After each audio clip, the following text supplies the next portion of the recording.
Assalamualaikum warahmatullahi wabarakatuh. Perkenalkan, saya Liza Diani dengan NIM 22166. Saya berasal dari Fakultas Farmasi, Program Studi Profesi Apoteker, Universitas Jember. Nah, pada video kali ini saya akan membahas tentang ringkasan kuliah tamu pada mata kuliah Bisnis Kefarmasian dengan tema peluang usaha di industri kosmetik. Yang pertama, kita harus mengetahui terlebih dahulu kosmetik itu apa. Jadi istilah kosmetik ini berasal dari bahasa Yunani, yaitu kosmetikos, yang berarti keahlian dalam menghias. Nah, pada peraturan Kepala Badan Pengawasan Obat dan Makanan BPOM Republik Indonesia nomor 23 tahun 2019 mendefinisikan kosmetik adalah bahan atau sediaan yang dimaksudkan untuk digunakan pada bagian luar tubuh manusia seperti epidermis, rambut, kuku, bibir, dan organ genital bagian luar, atau gigi dan membran mukosa mulut, terutama untuk membersihkan, mewangikan, mengubah penampilan, dan atau memperbaiki bau badan, atau melindungi atau memelihara tubuh pada kondisi baik. Lalu pada bagian jenis produk kosmetik, yaitu ada sediaan kosmetik itu dibagi menjadi 9 bagian. Yang pertama ada massa padat dengan contoh sabun, deodoran stick.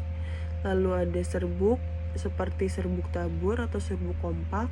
Lalu sediaan setengah padat seperti pomade, sediaan krim seperti krim malam pelembab. Lalu yang keempat ada gel seperti gel rambut.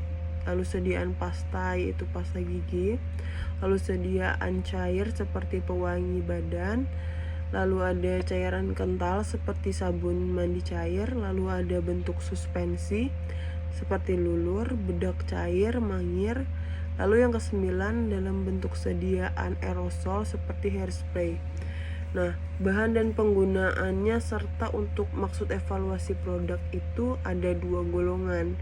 Yang golongan pertama itu kosmetik yang digunakan untuk bayi, kosmetik yang digunakan di sekitar mata, rongga mulut, dan mukosa lainnya. Kosmetik yang mengandung bahan dengan persyaratan kadar dan penandaan, dan kosmetik yang mengandung bahan dan fungsi belum lazim serta belum diketahui keamanan dan kemanfaatnya. Lalu dengan golongan 2 ini merupakan kosmetik yang tidak termasuk pada golongan 1. Lalu menurut Peraturan Menteri Kesehatan Republik Indonesia membagikan ada 12 jenis preparat pada kosmetik. Yang pertama itu ada preparat bayi seperti bedak bayi, minyak bayi, baby oil, krim bayi. Lalu ada preparat mandi seperti sabun mandi, bed oil.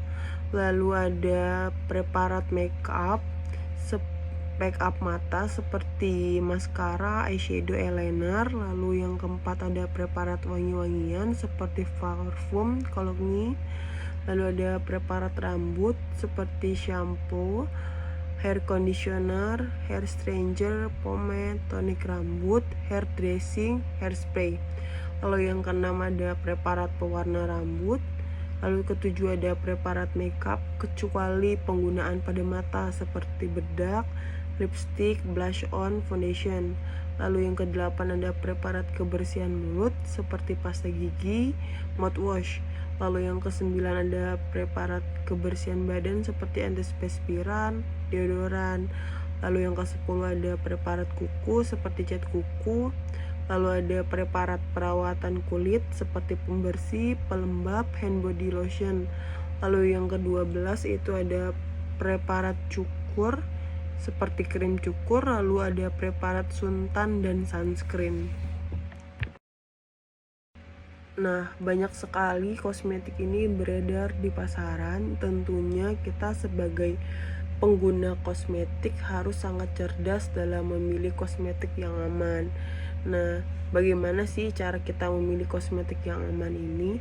Ternyata BPOM sudah memberikan cara-cara memilih kosmetik yang aman itu seperti apa dengan cara 3 langkah. Yang pertama itu beli produknya itu di tempat resmi. Jadi dapetin produknya itu di swalayan atau distributor resmi lainnya. Kalau yang kedua, melakukan cek klik pada produk. Nah, cek klik itu apa? Yaitu ada cek kemasan, cek label, cek izin edar, sama cek kadaluarsanya. Lalu yang ketiga ada konfirmasi nomor izin edar atau NIE melalui aplikasi BPOM Mobile. Jadi pastiin nomor izin edarnya itu tercantum pada kemasan produk yang benar terdaftar dan memilih identitas sesuai dengan produk yang dikonfirmasikan. Nah, dari banyak bagian jenis sediaan kosmetik itu, tentu kita sebagai farmasis ini memiliki porsi kerjanya di bagian industri kosmetik. Lalu porsi kerja lulusan farmasi di industri kosmetik ini ada 5. Yang pertama ada di bagian marketing and sales, lalu yang kedua ada research and development, lalu yang ketiga ada production, lalu ada quality, QA dan QC, lalu ada warehouse dan logistik. Nah, kebanyakan itu lulusan farmasis ada di production, lalu ada quality, QA dan QC, lalu ada yang research and development. Di selain itu pula, ke porsi kerja lulusan farmasi industri kosmetik, kita juga bisa menjadi peluang usaha beauty planner. Ada 5 bagian atau 5 peluang. Yang pertama ada sample making process, review and correction. Lalu yang kedua ada product delivery. Lalu yang ketiga ada product process. Kemudian ada product registration to BPOM NHQ. Lalu yang kelima ada product development request. Nah, jadi lulusan farmasis itu sangat banyak perannya pada jenis kosmetik gitu kan. Nah, jadi ada di bagian industri kosmetiknya, lalu bisa jadi beauty plannernya. Jadi pada kesimpulannya, kosmetik itu merupakan bahan atau sediaan yang dimaksudkan digunakan pada bagian luar tubuh manusia yang tujuannya untuk membersihkan, mewangikan, mengubah penampilan, dan atau memperbaiki bau badan atau melindungi atau memelihara tubuh pada kondisi yang baik. Nah, kosmetik pula memiliki beberapa jenis produknya, mulai dari sediaan kosmetiknya, lalu ada preparatnya tersendiri. Nah, terus bagaimana cara memilih kosmetik yang aman pula.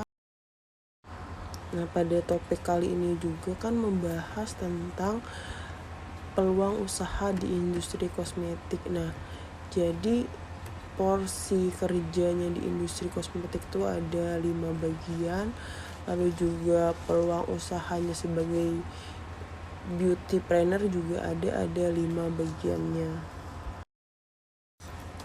Baik, sekian video dari saya mengenai tentang ringkasan kuliah tamu dengan tema peluang usaha di industri kosmetik dengan mata kuliah bisnis kefarmasian.